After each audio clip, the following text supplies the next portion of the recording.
Good evening, everybody, and on this rainy Sunday night, or whenever you happen to be watching this, whatever day you think it is, if you've lost track, welcome to our second edition of the IVCC Theater Department's um, on stage, at home, gallery, and shows. So last week we, of course, had Eric Chambliss on, our friend who's touring, well, not right now, but was on tour with Jersey Boys, and we'll go back out sometime. And tonight we've got a great guest. But first of all, I do want to say congratulations on behalf of all of us at the theater department, myself, Dr. David Keister. We're very proud of our 2020 Eagles. I know that after spring break, things kind of went downhill. So you had a very bizarre last half of your last semester at IVCC. Everybody was a trooper, finishing the semester online and rolling with the many, many punches. The instructors rose to the occasion, but we do want to congratulate all of our graduates. If you would like to see the graduation ceremony, I've posted that video right here on IVCC Fine Arts, and it's really a well-produced piece. So hope you do that. Where we're at, we're doing these live events because we, of course, don't know what the future brings. We were in production for Legally Blonde when, of course, the pandemic hit. And when it comes back, if it comes back, we don't know. But following a record-breaking year of Mamma Mia and Elf, we were really looking forward to this season. But you know what? While I'm anxious to get back to doing what we do, I'm in no hurry until it's completely safe. So we hope you're staying safe and healthy at home. Coming up on our living room stage and gallery live, I have Howard Johnson, who will be with us. He is John Cleese's biographer. He was part of the Monty Python gang. He is one of the foremost improvisational theater teachers in the country. I've had the pleasure of performing with him. So we'll have him on here, I think, next week. So make sure that you watch our Facebook page here and we'll tell you all about that. If you have suggestions for future guests, we'll be doing this for a while.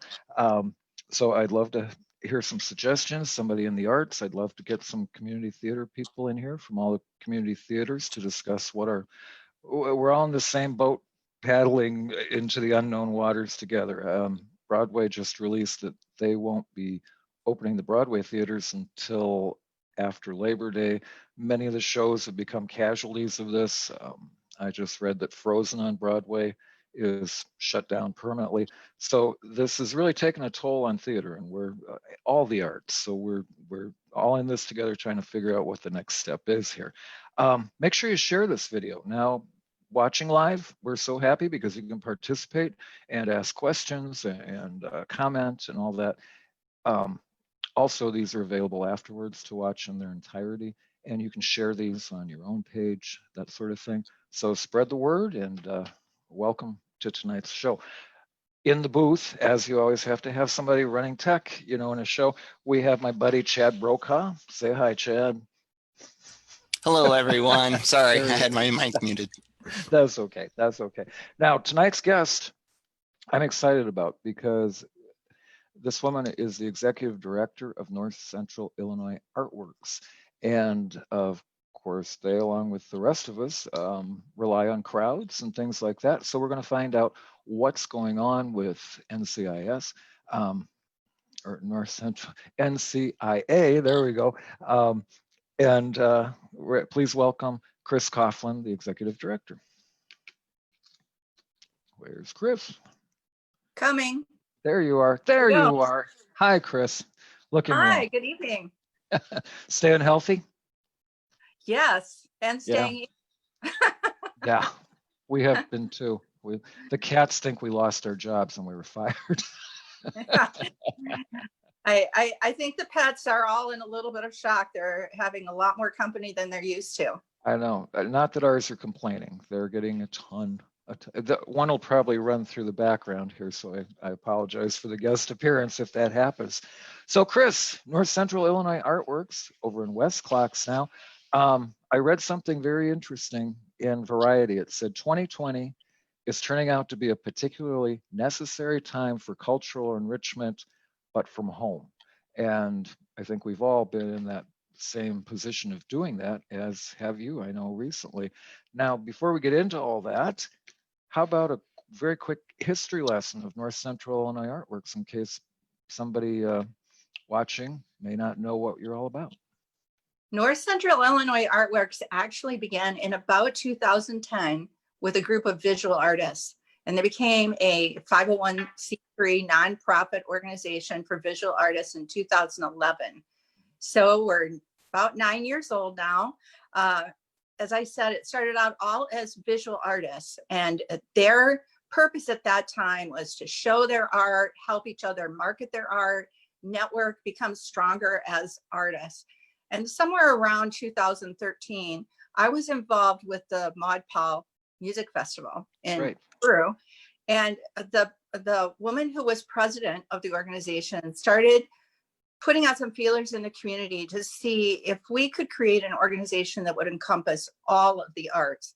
And that's when I was first approached and got involved. And we had some community meetings to talk about whether there was a need and a desire for an organization that focused on, supporting and increasing all of the arts in our region. And when we decided to do that, we kind of retooled the whole organization. So in 2014, we began with a new board and new bylaws. And I've been involved on pretty much every level. So I've been a volunteer, I've been a board member, I'm currently the executive director. For many years, this was an all volunteer organization. Only in July of 2019 did we establish the part-time executive director position, and now, have some people that are actually working at this. So we have Jennifer Etchite, who is a AmeriCorps volunteer that helps us as an outreach coordinator, and I'm doing the executive director duties. We still rely a lot on our volunteers, and we do some events and shows and things that takes a lot more hands, and we have about 90 people who follow us and offer services throughout the year. Last year, we recorded 1,200 volunteer hours given to North Central Illinois Artworks over the course of a year. Congratulations, so, that's amazing. Now, when did you move into the Westclocks building? We moved in October of 2018, so we haven't been there very long. For the people that have been there, you'll know that it's not a huge space. It's a 500 square foot art gallery that we can also use as a meeting space. There's a little bit of a service kitchen. So if people are using the meeting and want to have some food and drink, we have that available. And we have an office. We have a picture. That's right. Yeah, you do have while you're telling us about it. So it's not huge, but we moved out of our first physical space, which was a walk-in closet in the music suite. So okay. We were feeling like we were in the lap of luxury, and I'm sure. Then this picture is looking through the doorway into the gallery. You see, we have a gallery lighting system. We have an art show. We change artists about once a month, and through the door. Do you have sorry to interrupt. Do you have like a gala opening or an opening for each show? We do. So those openings are usually on the second Friday. So the second Friday, our final before pandemic, right? Our second Friday before closure was on March 11th, and we showed the work of Frank Kabilsik, who is a wood carver and turner. He had a whole series of wall art, jewelry, bowls, things like that. And a lot of people came, and the next day, everything started to shut down. So, well, the Westclocks building is an amazing space. I've been in there, and you've had use of many. It certainly has wall space all over the place in every direction. It's near and dear to us because, as you know, we're working on a performance project down there, which of course is on hold right now. So we're hoping for the winter as well. But I've been in there for some of your things that are just amazing, and we'll get to those in a minute. You've done many projects around the community, which is so important to, just spreading your wings to every place possible. I know you've been in Mendota and Streeter. We've got some beautiful stuff here. you've done some mural work, right? Right. So the North Central Illinois Artworks Legacy Project is called the Silo Pathway Project, and it's about public art development. So in 2017, when we launched this, we were basically sitting around a table talking about ideas in public art, and an artist named Ray Pasica approached us. He had concepts for putting art on silos, and that is still a very neat concept, and we have about 45 concepts for silos. But the first project that we actually engaged in was commissioned by the city of Streator. And there it the is. picture that you're seeing is actually a 3-story mural. So for people who haven't seen this, it even tricks me as I'm coming down Main Street in Streator. Sometimes I see the top of that building, I think, oh, that's a really nice building. And then I have to remind myself, oh, that's the mural. So that mural is 3 stories high. It lights up at night. It is on the west side of Heritage Park, which has a lot of little places that reference the history of Streator. And it was dedicated in October of 2017. I have seen the pictures of this. It's just amazing, the detail. And I've also seen, I have not seen it in person, but I saw a photo of it lit up at night. That is very impressive. And you know, Don, I think it's important to say, and you've worked in the arts all your life, so you understand this. People mistakenly think that North Central Illinois Artworks commissioned this or funded it, and we didn't. We say that we facilitate public art. When you put attention into making things happen, so you put a lot of people into discussions, I'd like to see this happen, I'd like to develop public art. That's what makes opportunity, like anything else, you know, when you put attention on it. So there were probably 100, and it felt like 100 to me. I'm not a coffee drinker, but 100 cups of coffee drunk at tables in various cafes and restaurants talking about public art projects before Streator decided to become the first. And so this was commissioned by Streator. We joined them as a fundraising partner for just some about $20,000 worth of lighting and landscaping, because a lot of things had to be torn up to get that great big piece of art in there. And is that a flat wall that just started out? It's a flat wall, and it was a brick wall. That there used to be 2 buildings that had a common wall. One building fell down. The park was built there. And the city was left to maintain that wall because the building that's still standing is operational and there's businesses in there and it's occupied. So the city had been maintaining a pretty unattractive, we'll just go out and say, a pretty unattractive, deteriorating brick wall. So this piece of art not only brings that beautiful building that's meant to remind people of 1920s downtown Streator, but it protects the wall. So you could see behind it, over the top of the building, there is like a flap of metal that now helps keep water out, helps keep that protect that brick wall. And I see the FIFA Baghdad with Douglas Fairbanks is playing. That's very cool. Well, let's go on to some more of these big projects that you've had, like the silo pathways in Mendota, and I know you also have something in Princeton. Let's take a look at some of those. Yeah, my seasonal allergies are kicking up, so pardon me if I'm coughing. Well, maybe it's the corn we're about to show you. That could be. Oh, this is this is a project that the current project, the project that we're working on now, is with the village of Seneca. It's called Find Your Connection. As you can see, this is a rather large project. It covers a wall on the side of a building, but it is near a green space, a park space. And the different parts of this piece of art reference the history of Seneca. So Seneca was known for building the ships, right? And the LST, the troop carrier, is right there in the middle. There is included in that mural is the Hogan elevator, which is one of the longest, it may be the longest standing grain elevator in Illinois. It's a historic building. And the canal. Yeah, right. You know, there is just so many things in that piece. And the mayor of Seneca, in commissioning this, and their village council decided that this would not come out of city funds.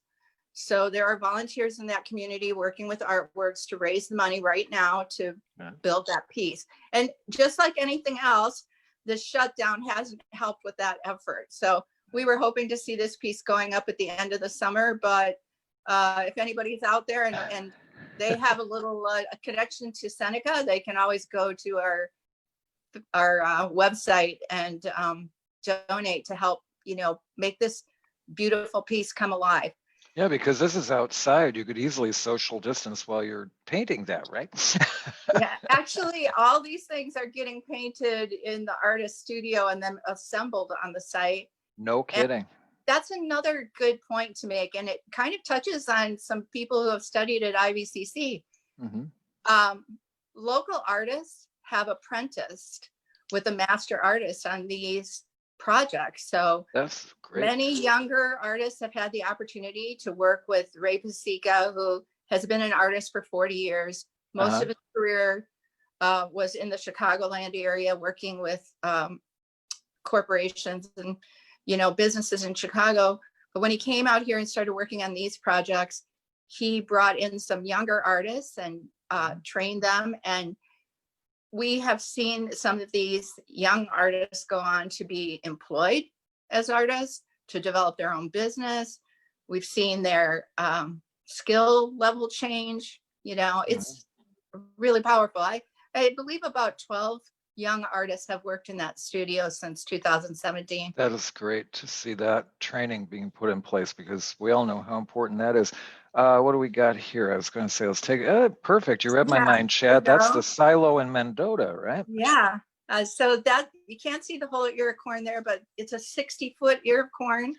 It is visible from the Amtrak station. People do notice it. Last March, it was featured in the New York Times Magazine when someone wrote an article about taking the Amtrak across the United States and took a picture of this ear of corn and said it's one of the best things she saw crossing the United States. We see it show up in a lot of pictures. All of these works of public art become places where people go get homecoming pictures and prom pictures and wedding pictures. Am I seeing an outdoor version of gallery lights on the top, so it's lit at night? Is that what those arches are? Yeah, so that silo is owned by Northern Partners Co-op. And those lights, I believe, were already in place, and the Mendota sign was positioned in such a way to take advantage of that. I don't believe they were added. There is a group of silos at that site. It's right along Route 34. There are 3 silos. Well, that's awesome. We got other, let's see here. We also have one of your bigger projects in Princeton, right? Do we have that one? Right. I want to just go back to that Mendota project. Sure. Those lights were added by the artist. Oh, I now remember how are you going to light a big ear of corn from the bottom to the top? It was a discussion, but the Princeton project. I've been here for 5.5 decades. If you think that's a weird discussion, welcome to my world. a little bit of discussion on lighting. No discussion really much about lighting this project. This project is in the South Business District in Princeton. The artist's name, and she's right in the center holding the microphone in this photo, is Susan Burton. Her studio is in Marseilles. She created an outdoor living room, which was the concept that she proposed to the Princeton Public Arts Commission. So this walkway was pretty run down. It had been dedicated to a woman named Mary Utoff in the late 60s, I believe. The building she lived in had stood on that site, and there'd been a fire and burned down. And she was quite a notable woman in the history of Bureau County. She'd been a school superintendent. She'd been an elected official, an educator. So this was her memorial, but over time, it had gotten pretty, just became like a walkway from a parking lot to the shopping area. So it has a new life here. There, the mosaic furniture, you can see some of it there. There's a table, you can see the couch there. And the members of the Princeton community came out early last summer and made little pieces of mosaic that the artist eventually incorporated into this furniture. And we can't see the whole site there, but the city of Princeton worked with the artist and they installed Edison lights over the top and some shade sails so that this looks like a little like outdoor living room, if you will now. Yeah, sofa looks comfy. It's not as bad as you might think. And it has a million stories to tell. Oh, I'm sure. I'm sure. Now in Central Park in New York, they have that whole, I don't know which side that's on, but they've got, it's a Victorian living room with freestanding doorways and the big Victorian, very hard cement sofas and chairs. So that's very cool. We have something like that fairly locally. Is that all of our big shows that we got? You've done so much more, but I think that's what we have. Well, that's Photos. pretty much, those are our big pieces in the Silo Pathway Project, the big Right. public art initiative. And we expect North Central Illinois Artworks to be working on this project over decades. You know, it's just something that's ongoing, and where we can find places and people that want to invest in public art, we want to work with them. Awesome, awesome. Now, let's see. Talking about out and about in the community, I've lost. Oh yeah, Eureka State Bank or Eureka Bank in LaSalle. Now you have something. You have several things there, right? Yeah, I know that Chad has a picture there. Mhm. Actually, one of the things we do as a local arts agency is we connect our community to our local artists. And sometimes we do that by having the gallery show. Obviously, people come to gallery shows, they meet artists, they buy art. Mhm. But this opportunity came when John McCormick, who is the president of Eureka Bank, invited us to come to the LaSalle branch when they were redecorating. And he was replacing wall art with art created by artists in our region. And this is a photo that was taken on the day when some of those artists came to see their art in place. There are a lot of pieces in Eureka Bank that have been created by artists who live right here in our region. And you There's don't need an account photography. there to go see them, right? Well, you know, there are some in places that I don't think the public is welcome, but if you go in the lobby, you can see quite a bit. You can see in the president's office and the loan officers and in the Right. lobby and, you know, in their office or in their meeting room. Okay. You'll see, and everything you see on the walls was created by someone who works and lives near here. I Okay. think you'd be familiar with the fact that sometimes because you live locally, people think maybe you're not really that good. Yeah. Yeah. But I know. And then you they're know, surprised. Yeah. then they're surprised. So I love that surprise. I love it when people are actually astonished by the quality of work that they can see here. We Well, have other speaking- banks that have local art too. We have Spring Valley City Bank opened a branch in Peru. And if you're in there, and they tell me that when people go in there, that bank is decorated with photography by an artist named Mark Daggett. And Okay. people recognize the sites, you know, they'll like point to a particular Oh. barn and go, I know that barn. Central That's pretty Bank up cool. in Peru, Central Bank up in Peru also has art from artists in the region, even some commissioned pieces. So, yeah. All right. We've got a lot of people watching here tonight. I was just looking at some of the comments here. All right, let's go back to Westclox here because I want to look at some of these. We have a, let's see here. You got a couple singular paintings here. You did a student art show. Now, those are near and dear to my heart because at IVCC, when we have the student art shows, they're pretty cool. Also, a friend of ours is their model. So I get to go in, Rick, I don't know if you know Rick LaFollette, but I get to go in and I'm like, oh, I think that's Rick. I think that's Rick's arm. He's the life drawing model. But when they give them these different takes on different subjects to see the students' creativity is just awesome. So you too, of course, because you guys are all about education for the arts, you did a student art show and we have an image from that, right? Yes, so this was from last year's Town and Country Student Art Show. Okay. And this piece was done by a student in junior high. You can see she won a blue ribbon and she qualified for the state Town and Country Show.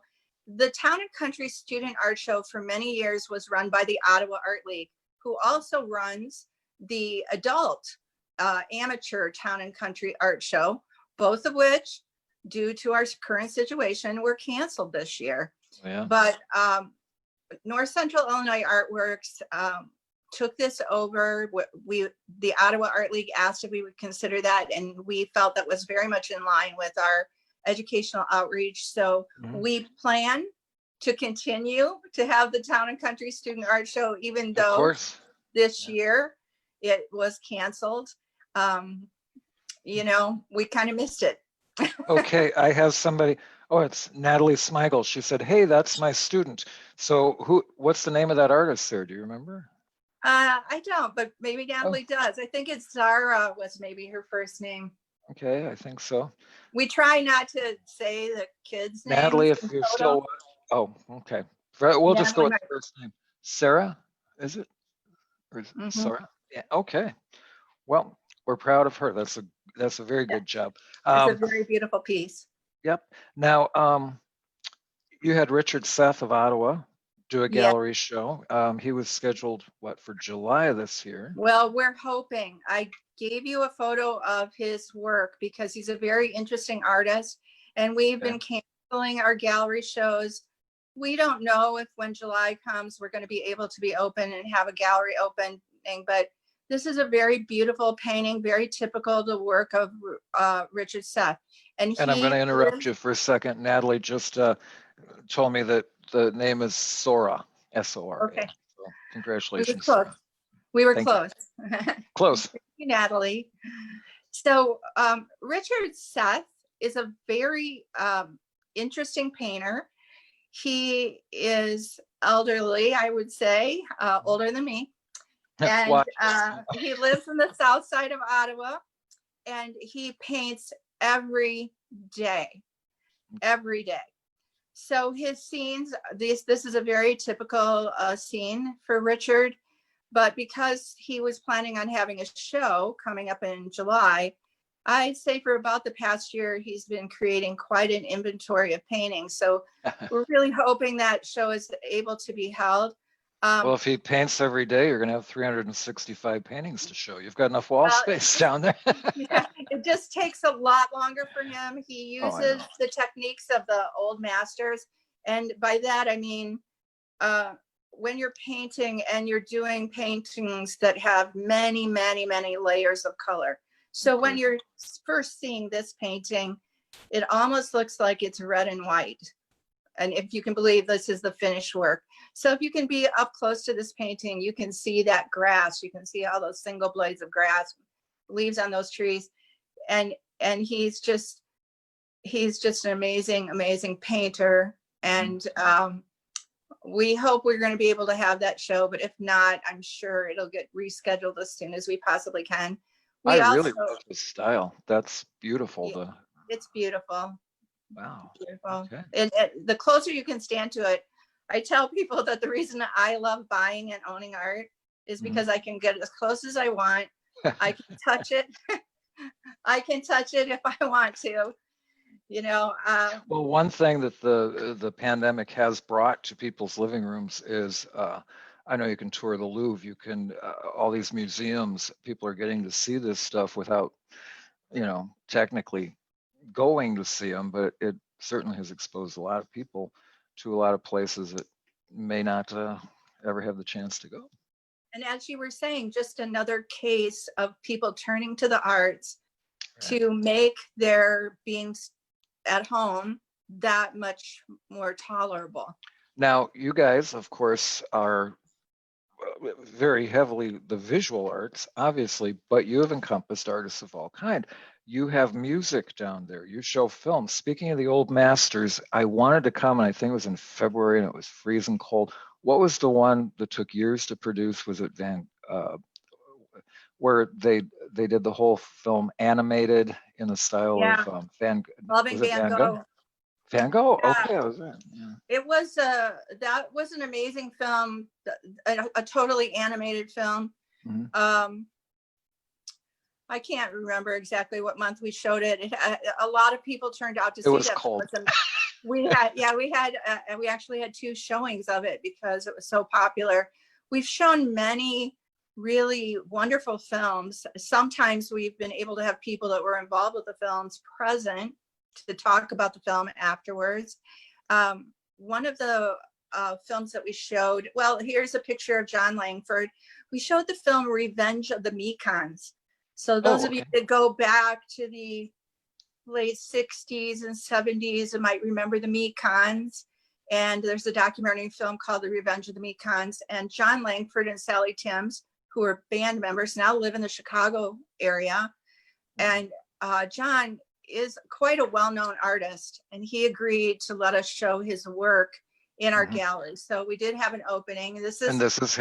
This is his. This is actually a bigger piece than you can see. It's probably about a 24-inch diameter piece.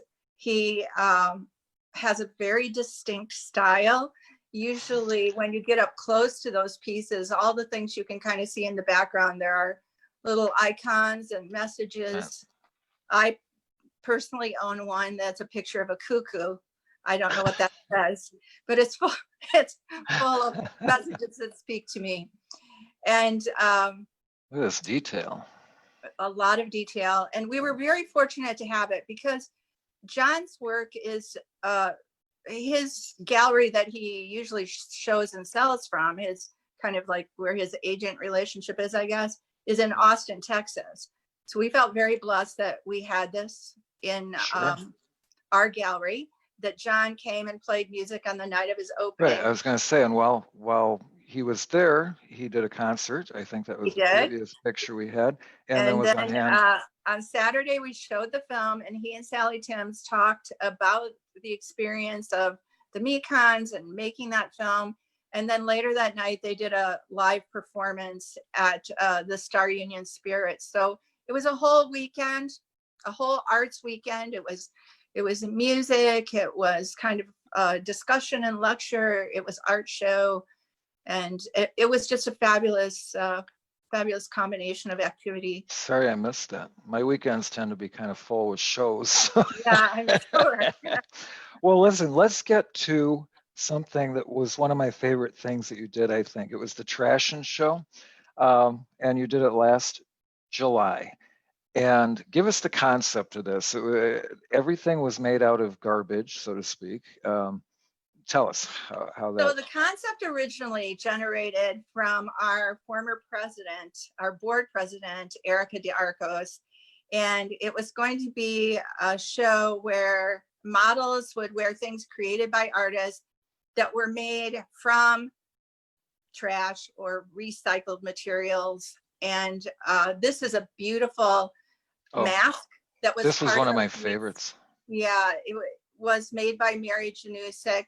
And is that Mary there holding it? No, that's her model. Okay. And Chad, if you can go back on that one, what's so cool with the detail, it wasn't until you got up close you realized it was plastic silverware and a garbage bag, and the flowers are made out of spoons. That was very fun. I loved that.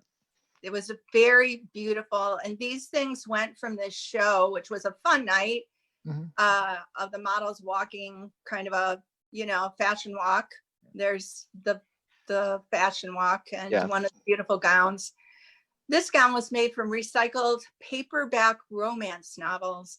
The skirt is made out of layers and layers of pages cut and sewn. And the covers of the magazines make the bodice, and the artist was Shanna Dugan. It was beautiful. It was. We saw this up close. That was such a fun night. We went with a couple other of our friends, and well, there's Debbie. And we hooked up with all these other friends of ours, close friends. I think we wound up with like about 12 of us, and we just had a ball. Now that one was just on display. Yeah, this one was created by Dylan Conmy, who's the events coordinator at Prairie Fox Books. And it was a gown that he created on a mannequin for his storefront. And it was all made out of pieces of books and pages. Yeah, these were everywhere. There were the mannequins. What else we got there, Chad?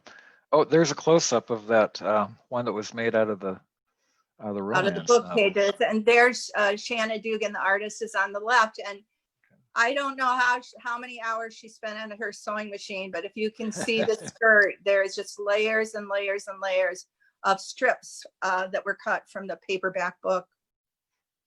Oh, there's Yeah, crowd. there's the gap. So this event is going to be held again, and Good. it will be this year on October 10th. Mhm. And it will again be down here. This is in the atrium area, right under the clock. People know about the West Clocks building. When you enter those big doors and go down the steps, it's right under the clock. There is a handicapped accessible entrance as well. And October 10th, the theme of Discarded this year is 7 Deadly Sins. So the artists already know who they've applied and sent their concepts in and been assigned a sin. So I can't wait to see what turns out. And I'm going to mention that to the left of this, if you have not been in the West Clocks building, is the distillery. That's Star Yes. Union, right? Yes. And there's been a lot of good coming out of there. They are now manufacturing hand sanitizer. I see somebody sitting outside every day selling hand sanitizer. So if you're running low, run by them, buy some from Star Union. And I also want to mention that the owner of this project, Cody Granaham, he donated, do you remember how many masks? 4,000 PPE masks. to local hospitals and stuff. So Yeah. kudos to him for that. That's good people there. We got more trash and show pictures there, Chad, or was that kind of it? Chad, see if you can show the green pantsuit. It's being modeled by the artist. That's right. And it's made out of tarps and recycled plastic. She completely tailored this pantsuit for herself to model. And it just astonished me. I honestly think she could have walked down the street in it, and unless people noticed that it was really all plastic. That was mind blowing how well it fit. I thought, did she tape herself into this? Is it able to be? I mean, so many questions, but it was very cool. She sewed that so that she could be her own model. That is Jamie Neely. She is an artist. If you've ever been in the gallery in the hallways in West Clocks, where we reproduce canvases from the work of artists, Jamie has this amazing, well, we call her the queen. She's actually turned up on magazine covers. Jamie likes to do illustration, very colorful illustration, has kind of a quirky sense of humor. So here she is in green plastic tarp. Wow. Well, I'm telling you, if you were not among, that was a huge crowd you had too. If you were not there last year, you missed a lot of fun. So mark October, what, 10th, did you say? October 10th, yeah. Yeah, and let's hope we don't have to social distance so we can pack them in again there in October. We don't want to be social distancing on October 10th. And that's not when you want to do outside in October. You can't rely on that. Well, speaking of was that all the images we had of the pandemic, or of the trash and show, Chad, or do we have anything else before I move on? Maybe that was it. We have no real images from the pandemic because we've done nothing. We've sent dozens and dozens of refund checks, and canceled so many things that makes my head spin. One of the really important things that we do is we do educational outreach. Mm-hmm. And that means we bring performances and performers into schools. And one of the exciting things that we were planning for this summer was we had sponsors that joined with Artworks to help take high school leadership teams to Dear Evan Hansen. Oh. And it's canceled, as you probably heard. Yeah. We pretty much had decided we were going to have to cancel anyway because we couldn't take a whole busload of kids, to a performance. But it was the first time that we were trying that. We had several partners in the community who had helped get the money together to make this very inexpensive for students to participate. We had Miranda Paul, who's a really well-known author of children's fiction, who was going to do some school programs for us. Casey McGrath, who's a violinist that people may have heard over at Cat's Eye Wine Bar or even at Star Union, was going to do school programs. So it's hard. I know that we're all facing our hardships, but you know, it makes me. Well, it's been sad. disappointing for we too had a trip lined up for the IVCC students. One was to go to Aurora to the Paramount to see Kinky Boots, and I don't think haven't talked to my friend up there for a while, but I don't think they even opened that. They put that into the next season, which is what so many theaters are doing. They're just taking this season and putting it next year.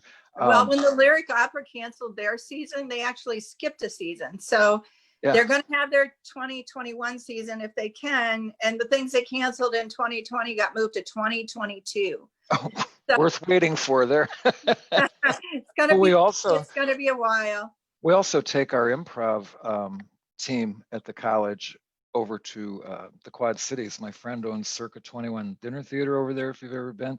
And another friend of ours runs the Comedy Sports franchise. So we always do an overnight downtown, and we had that planned. I think it would be happening now or something.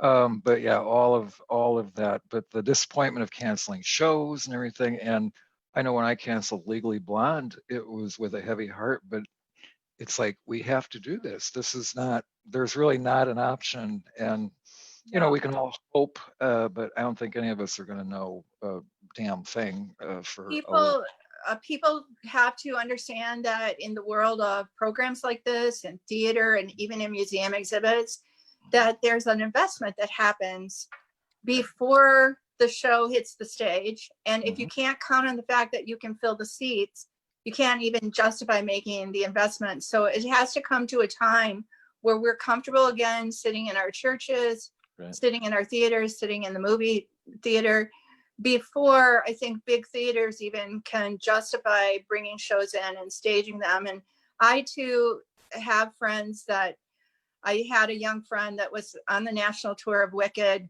It was her first big break. She's been out of college, you know, for just a little while. And we had tickets to see her in Madison on March 23rd.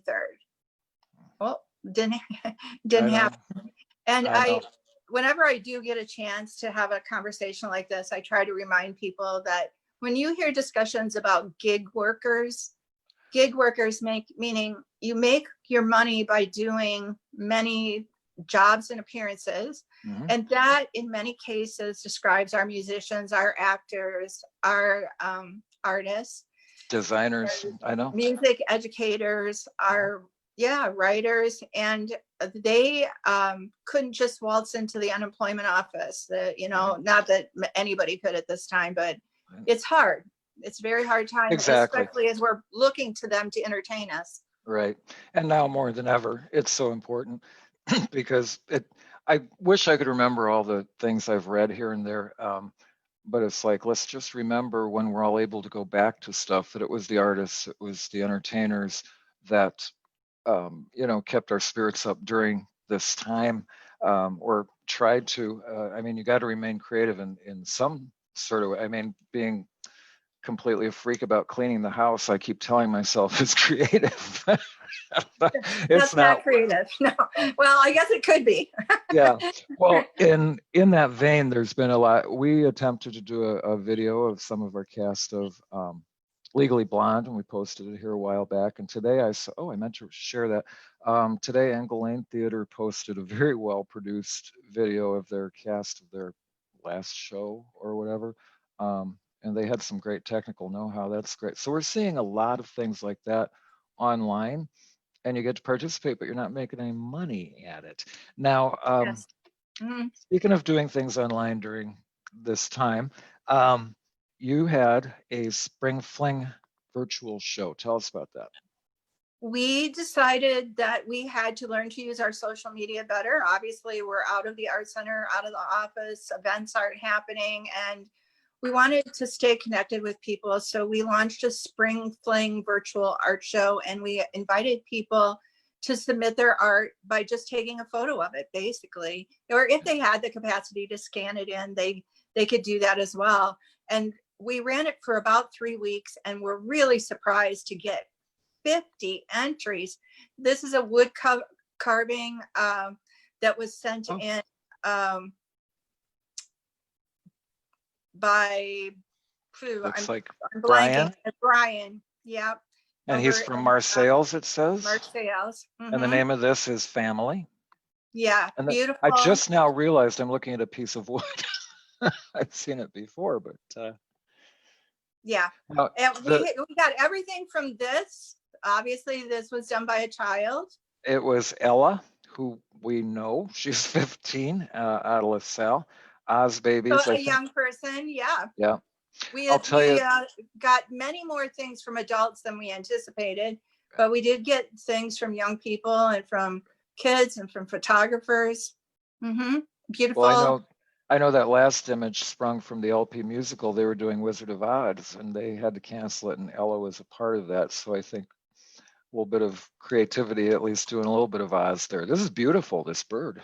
This is Paula from Utica, right? Paula Gutilla. So some nature photographers in our area have been very busy photographing birds. So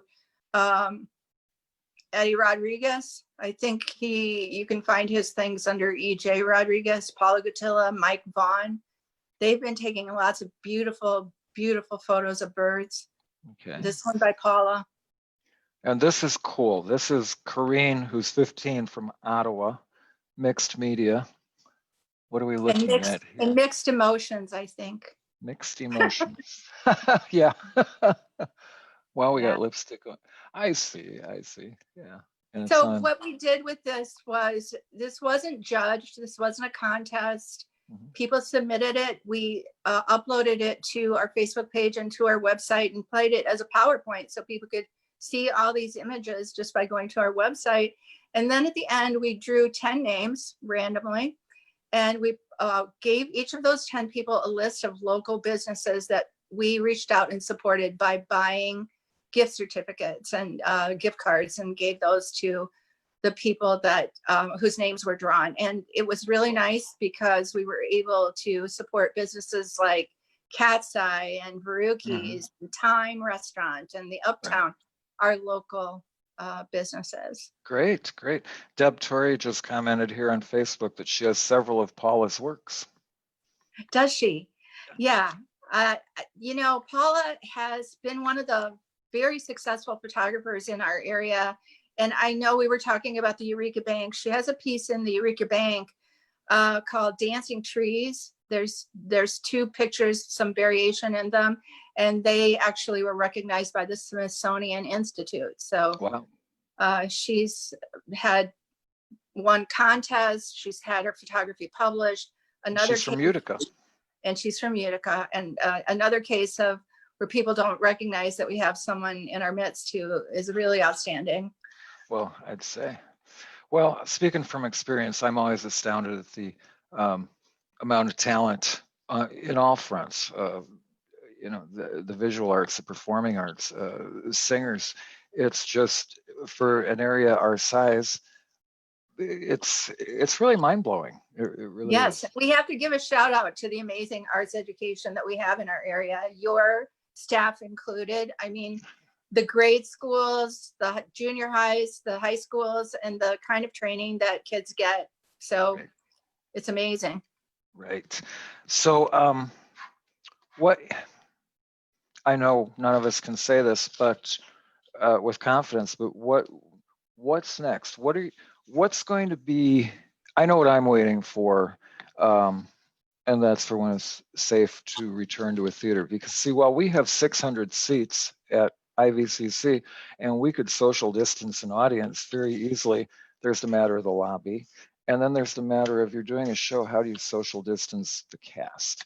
Do you quarantine them all together and spend the 2 weeks? So I'm waiting until there's some sort of answers. I don't know if just a slowdown is going to tell us much, but what is your next step? What was your worst case scenario? Let's say you have to social distance by the time One this. of our worst case scenarios is all the people we have participating with us to go to lectures and shows and theater and symphony and all that.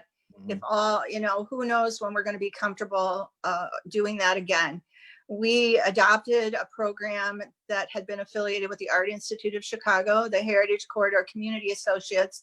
The Art Institute, after 60 years, ended their Community Associates program last June. So we have over 100 people who register to participate in these programs, and they mostly revolve around exhibit visits, lectures. This requires a big group of people. And then we have over 200 people that go regularly to theater events. To see all that come to a stop for over a year, maybe, I personally, that would make me sad. Now, as soon as we can, we'll reopen our gallery. We'll start doing our art openings again. We'll be showing work. We can pace the amount of people in and out of the gallery pretty easily. I was going to say, if somebody wants to come in, usually when we have a gallery opening, it's kind of a stream of people. It isn't 100 people at once. So hopefully that will come back first. Our educational outreach, we have programs that we could reschedule that were canceled, but we have to wait. We don't know what the schools are going to be doing in the fall. Neither do the schools. School administrators can't commit. I personally am watching the big professional companies. I think they have the most to risk, and they have to make those calls. And when I started hearing that Broadway in Chicago is coming back on, or the Lyric or the Chicago Symphony Orchestra, and they too are dealing with what you're saying about the cast being together and rehearsing. This is a big discussion in the instrumental world. Well, if we're in a quartet and we're sitting, close to each other, and some people are blowing horns, and horns involve some moisture. Right. Well, as I was saying to Eric last week, I said there's just so many productions of love letters that you can sit through with one person on each side of the stage reading for 2 hours. So we're a little stuck for stuff. I did find it interesting that one of the royalty houses, at least the shows, is now releasing scripts exclusively to be produced online. Oh, wow. Yeah. I didn't know. It's odd, but let's hope that things start. And I don't know what we're even hoping. A vaccine, a cure, a magic disappearance of it. I don't think there's I do think that it would be hard to get your production values up to the point that somebody is going to watch entertainment in this format that we're on tonight, as opposed to all the offerings that we have on television, online, through streaming, and all that. And so, okay, I get that the people selling rights are looking for everything in their book that might fulfill that. I'm not sure there'd be a I will say, though, that they've been champs. If you had to postpone a show, cancel a show, our royalty companies have been like, take your time, do what you need to do. Even our music track company that we use, they're like, everybody's doing this. So, just tell us what you want. One is offered a refund. So, yeah, I will say that we work with many theaters and museums. Everyone has been amazing. They've been more than kind. We're all kind of in the same boat. It's been a little tricky because a lot of places, they're working from home now. They're not all sitting in their office doing their usual thing, but very much we're kind of all in this world together, and we want to come out the other side together. So yeah, and safely, and make sure our audiences or our gallery goers, all of our customers are safe. Exactly. I've been entertaining the idea of an outside show. We've got those huge parking lots at IVCC. I am happy to see, even though I've only been to one once in my life, if you can believe this, drive-ins are making a comeback because you can socially distance there. Well, listen, it has been really informative, all this stuff. I feel like we could talk for another couple hours, but we'll start losing viewers. I want to play a quick quiz with you here at the end. I did this with Eric last week. We call this the COVID quarantine quiz. All right. So just Sure. honest answers. None of this is outrageous. How many times have you lost track of what day it is? At least 3. 3? 3 a week? You're better than me then. Okay. I have to check. Yeah, well, I do too. What seems longer to you, the days or the weeks? That's a good question. I believe the days seem long. Yeah. I was a very, very active and out and about. And at my house, we don't even need 2 cars anymore because that run where the husband and I get in a car and just drive around town so that we can be sure we're still kicking, you know? Yeah. Yeah, I haven't driven my own car for weeks. Great mileage though. I filled mine up before this. It's still got plenty. Did you even know what Zoom was before this?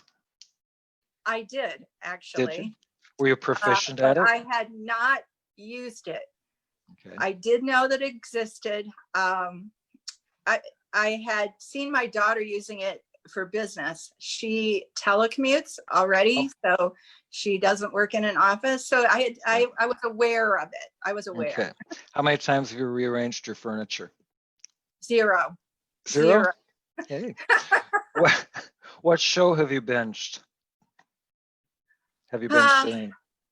I like a show called Restaurants on the Edge. I watched a whole season and a second season. It's 3 restaurant people that go out to some pretty amazing locations and pick a place with a magnificent view in like the Dominican Republic and try to make it into something. Oh, so okay. That one. Sounds like a food channel. It's a Netflix. Netflix. Okay. It's a Netflix. What movie have you watched? Oh, go ahead. What movie have I watched? Yeah, that you hadn't seen before. Yeah, I watched one. It just seems like I've watched a lot of movies lately. I watched Pride and Prejudice again.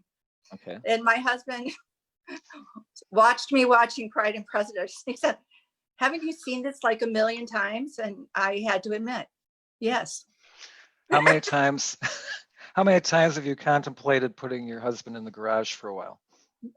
Okay, so I probably shouldn't say, but Natalie Smigel is on this call, so she knows it's more greater than 1 and less than 20.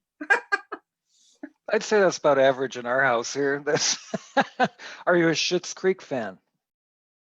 No, and I watched about 3 episodes, and I was just like, no, no, not me. Oh, no kidding. I know we have a friend who watched a few episodes and said, I don't know. And then we said, you got to give it a try farther in the season. And they're hooked now. Got kind of used to it. I started watching Ozark too. And I got about 4 episodes in and My daughter says that we should watch that. And I look at the previews and I'm like, whatever. All right. What did you say you were going to do during the lockdown that you haven't gotten around to doing yet? Cleaning closets. And I have rationalized that because what am I going to do with the bags of stuff when all the places I would normally take them to was closed? So what's the sense, right? What is the sense? I know. I've been reading instead. Well, that's productive. What's the latest you've stayed up? I did manage to stay up till 1 o'clock. We were binge watching Unorthodox. Is that the Netflix series about the young woman who escapes from an Orthodox Jewish neighborhood in New York? Okay. We've got you beat in this house. Sometimes it's 4 o'clock and we're like, oh, maybe we should go to bed now. Oh no. If my kids heard that I stayed up till 1 o'clock, they'd be totally, well, they might hear it now. Maybe they're watching this video, but no, I'm normally asleep on the couch.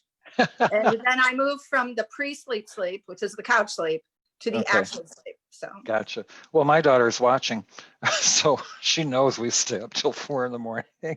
All right. What is the one thing you do not miss that you thought you would? one thing that I do not miss that I thought I would, eating out. Okay. I bet we probably ate out 3-4 times a week, and now we're cooking. And yes, I Now, when am you watching a bit of Food Channel, and I watched that crazy show Chopped, and I think, well, if they can take things like squid and dates and chocolate chips, make it into something in 20 minutes, I should be able to get dinner together. Now, when you say we're cooking, does that mean you and hubby are sharing the load? Who does the most cooking?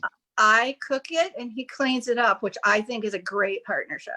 That's kind of what happens around here, except for the dishes. I hate doing dishes, but David does like 99.9% of the cooking in this house. Well, we've been married 48 years, so we've learned.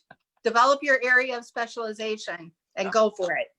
I clean, he cooks. It works. It works. He's been in the office, so tearing his hair out, moving all his classes online for the summer, you know, that, and then of course our system was cyber attack, so they're still working on getting that up. So he's figuring it out. Okay, last question, and if depending on the answer, there's one more. Did you watch The Tiger King? No. Oh, okay. So we have no opinion on if Carol And Baskin killed her I husband. may be the only person I know that hasn't even watched episode 1. I have seen ads and I've seen some previews of it. No, It's just right real now. trashy. It's real trashy, but it's fun. Well, Chris, it has been a pleasure having you on North Central Illinois Artworks. Give us the website where they can visit you. It's NCI Artworks, plural.com. NCIartworks.com. And you can go there. You can see that Spring Fling art show. Right now, we're inviting artists to tell us about what's going on during this COVID-19 shut-in, what they're doing, artist stories. You can submit your own story, a link to your website if you have it. And you can see that Seneca Art Project. And cool. There's lots of things you can do there. And to keep the arts alive, which you're struggling, they can also donate on that page. Is that true? They can donate on that page, and it is very important. Artworks is supported in part by the Illinois Arts Council as a local arts agency serving LaSalle, Bureau, and Putnam Counties, but we get most of our support from individual donors. Okay, perfect. Well, again, what a pleasure. Stay safe, and if you get a chance, peek at the Tiger King, and when you're on next, we'll talk about it. Okay? I will. Thank you. Thanks for having me. Hey, my pleasure.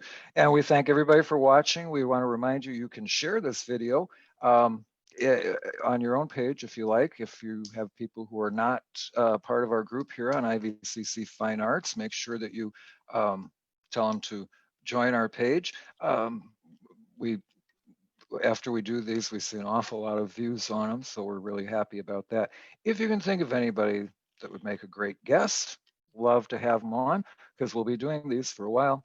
And once again, we want to congratulate our class of IVCC Eagles 2020. Thank you for your hard work in getting through a rough second half of your last semester. So until next time, remember we've got Howard Johnson coming on. And again, I'm open to suggestions for guests in the world of the arts around here, performing, visual, or otherwise. So thank you so much for watching, and we'll see you next time.